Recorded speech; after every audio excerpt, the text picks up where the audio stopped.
এইটা হচ্ছে ପାରୁଅ ପଞ୍ଚାୟତ ତହପାଣିଆ ଗ୍ରାମର ମାନେ ତହପାଣିଆ ସାଇଡ଼୍ର ଯେଉଁ ବିଲ ଗୁଡ଼ା ରହୁଛି ଚାଷ ଜମି ଦେଖିବ ପାଣି କେମିତି ହେଇଛି। ପାଣି ତ ସବୁଆଡ଼େ ହେଇଛି, ହେଲେ 1 ମନ୍ଥ ଅଲମୋଷ୍ଟ 1 ମନ୍ଥ ହେଇଗଲାଣି ପାଣି ଏମିତି ହିଁ ରହିଛି।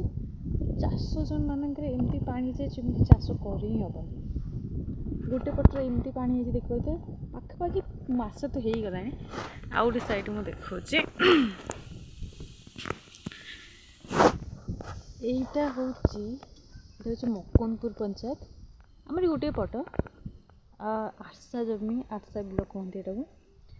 ଏଠି କେମିତି ଚାଷ ବି ଦେଖ ବହୁତ ଭଲ କଥା। ପାଣି ବିଲକୁଲ ହେଇନାହିଁ, ଆଉ ହେଇଥିଲେ ବି 2-3 ଦିନ ଭିତରେ କମିଗଲା। ପାଣି ନର୍ମାଲ ଅଛି ଯେମିତି ଚାଷୀମାନଙ୍କର ରହିବା ଦରକାର।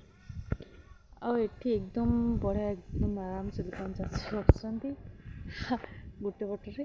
ଆଉ ଗୋଟେ ପଟରେ ଦେଖିବ କେମିତି ପାଣି ହେଇଛି। ଏଟା ଆମ ଦହପାଣିଆ ବିଲ, ଯେଉଁଟାକି ପାଣି ମାସେ ହେଲାଣି ରହିଛି ସେମିତି। ଆଉ ଲୋକମାନଙ୍କର ଅବସ୍ଥା ଆଉ ବୁଝିବ ତ କେମିତି।